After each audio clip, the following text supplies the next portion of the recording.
নমস্কার বন্ধুরা, আমি কিন্তু আবার চলে এসেছি নতুন একটা ভূত নিয়ে। হা হা হা হা। না না না, ভূত না, ভূতের গল্প নিয়ে।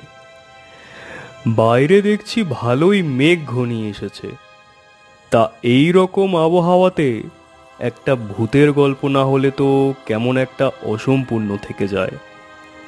তাই আজ তোমাদের শাঁকচূর্ণীর গল্প শোনাবো। প্রথমেই বলি, শাঁকচূর্ণী কিন্তু মৃত স্ত্রীলোকের প্রেতাত্মা। এবার তোমরা বলতে পারো যে মৃত স্ত্রীলোকের আত্মাকে তো প্রেতনী বলাই যেতে পারে। না, ঠিক তা নয়। এই শাঁকচূর্ণী প্রেতনীদের থেকে একটু আলাদা, কারণ এই অশরীরী শুধু বিবাহিত মেয়েদেরই আবিষ্ট করে। বিশেষ করে তো সদ্য বিবাহিত হলে একটু বেশি সাবধানে থাকতে হয়।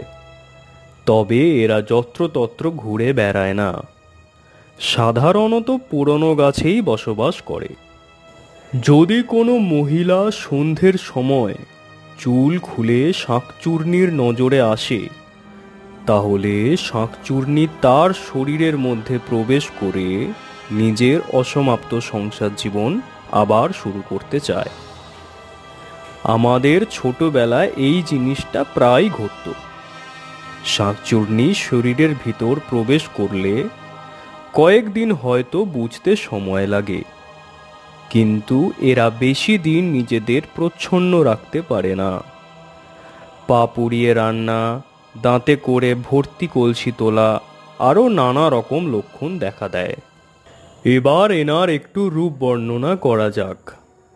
শাঁকচূর্ণীকে দেখতে অসম্ভব রকমের কদাকার, লম্বা অগোছলো চুল, সিঁথিতে এবং কপালে চওড়া সিঁদুর, কোটরে ঢোকা সাদা দুটো চোখ, নাকের জায়গায় দুটো গর্ত, সাদা ঝকঝকে সূচালো দন্ত, লম্বা সরু ঢ্যাঙা কাঠির মতো হাত এবং পা, তাতে আবার তীক্ষ্ণ ধারালো সব নখের বাহার। চলো, যথেষ্ট রূপ বিশ্লেষণ হয়েছে, এবার তাহলে গল্প শুরু করা যাক। গ্রামের সাধারণ মধ্যবিত্ত পরিবারের ছেলে সুবিমল। মাকে নিয়ে তার জীবন ভালোই চলছিল। একদিন তার মা তাকে বলল, দেখ বাবা, অনেক দিন তো হলো, এবার একটা বিয়ে কর। কতদিন আমি আর এই বুড়ি হাড়ে সংসারের জোয়ার টানবো? না মা, আর কটা দিন যাক, এই তো সবে একটা ভালো চাকরি পেলাম। তোর কিন্তু এখনই বিয়ের একটা যোগ রয়েছে। আমি একটা ভালো মেয়েও দেখে রেখেছি। সব যখন ঠিক হয়েই গেছে, তাহলে আমাকে কেন বলছো? যা ভালো বোঝো করো।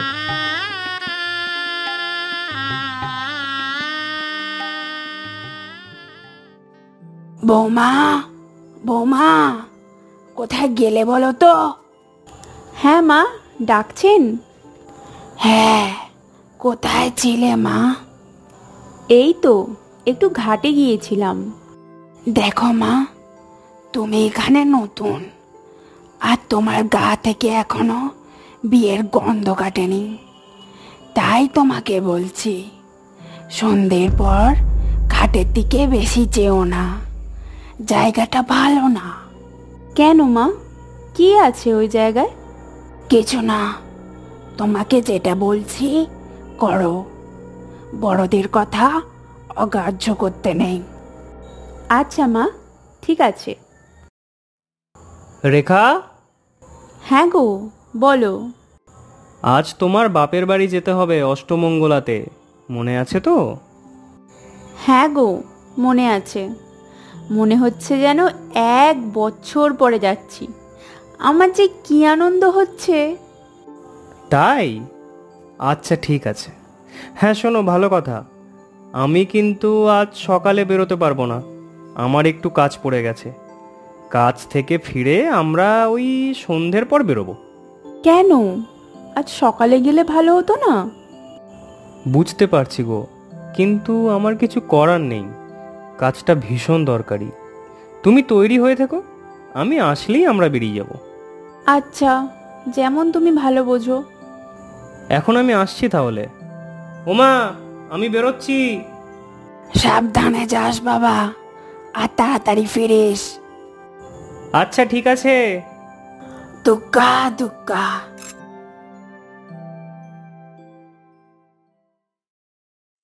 যাক বাবা, ও আসার আগে আমার সাজ হয়ে গেছে, এবার আসলেই বেরিয়ে পড়ব। এই যা, ছাদ থেকে তো জামা কাপড়গুলো তোলা হয়নি, যাই আগে তুলে নিয়ে আসি, না হলে মা রাগ করবেন। এ মা, ধুর, তাড়াতাড়ি করতে গেলে এই হয়, ওর জামাটা ঘাটের কাছে পড়ে গেল। যাই, মা দেখার আগে গিয়ে তুলে নিই। এই তো জামাটা, তাড়াতাড়ি জামাটা নিয়ে চলে যাই। আমার যেন এই জায়গাটা ভালো লাগছে না। ইস, চুলটাও গুটিয়ে আসেনি, মা জানতে পারলে খুব বকবেন।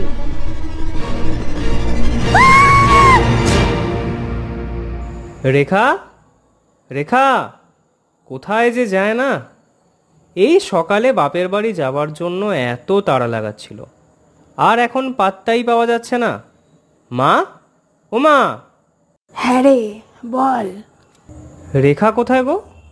আমি তো ওকে তৈরি হয়ে থাকতে বলেছিলাম। বৌমা তো আমাকে বলল শাড়ি পরছে, তারপর তো আমি সান্ধ্য পূজায় বসে গিয়েছিলাম। দেখ, হয়তো ঘরেই আছে। না মা, আমি এসেই ঘরে দেখেছি, ও ওখানে নেই। না রে বাবু, আমার ঠিক ভালো লাগছে না, চল আমার সাথে। কোথায়? না, এখন কোনো কথা নয়, তাড়াতাড়ি আয়।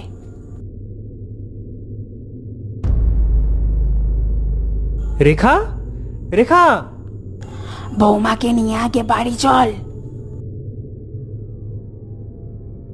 শোন বাবা, আমার কিন্তু ব্যাপারটা ভালো লাগছে না। না না মা, তুমি মিথ্যেই চিন্তা করছো। শরীর হয়তো দুর্বল হবে, তাই এমন হয়েছে। তুমি আর চিন্তা করো না। তাই যেন হয়। শোন, আজ আর বেরোস না, কাল ভোরে রওনা দেবে। আচ্ছা মা। তা বাবা, তোমার খবর ভালো তো? তোমার কাজ কেমন চলছে? হ্যাঁ বাবা, সব ভালোই চলছে। আচ্ছা, বেশ বেশ। রেখা, এই রেখা, তোর কি হলো রে মা? এসেই তো ঘরের মধ্যে ঢুকে গেলি। বাবার সাথে কি দুটো কথাও বলতে নেই? ও কিছু না বাবা, ক্লান্ত হয়ে গেছে হয়তো। দাঁড়ান, আমি ডেকে আনছি। কাউকে ছাড়বো না, সবাইকে মেরে দেব। আমার স্বাদের সংসার ওরা শেষ করে দিয়েছে। মেরে ফেলবো, সবাইকে মেরে ফেলবো। রেখা, কি হয়েছে তোমার? এমন কেন করছো? হে কি, কে তুমি? কে আমি? চিনতে পারছো না? তারিণী বৌদি।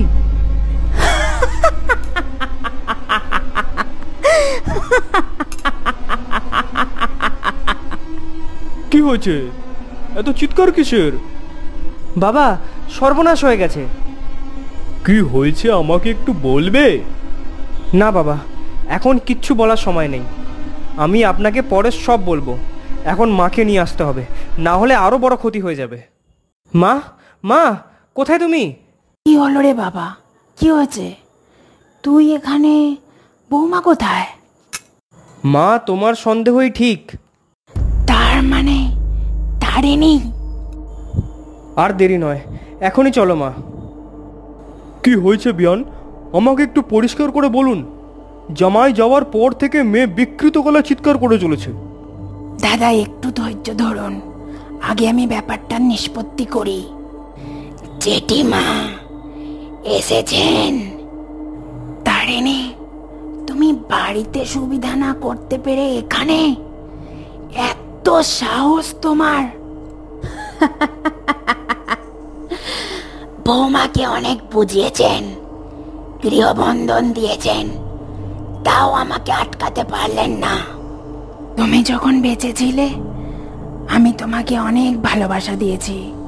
তোমার জন্য অভিদের সাথে ঝগড়াও করেছি, কিন্তু জেঠিমা এত কিছু করেও তো আমার সংসারটা বাঁচল না।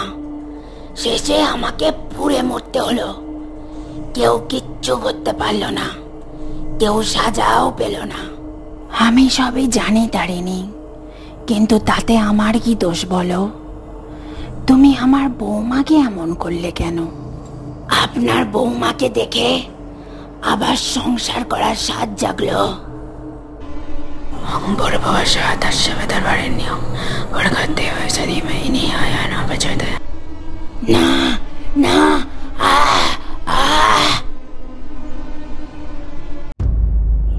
এবার আমাকে সব বলুন তো বেয়ান।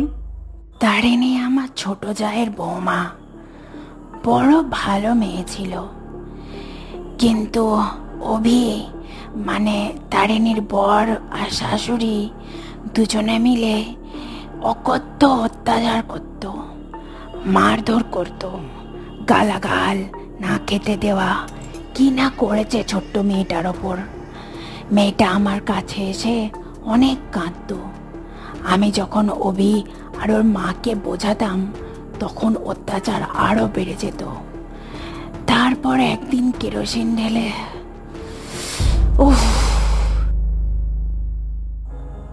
তাহলে কেমন লাগলো গল্পটা তোমাদের? ভালো লেগেছে নিশ্চয়ই।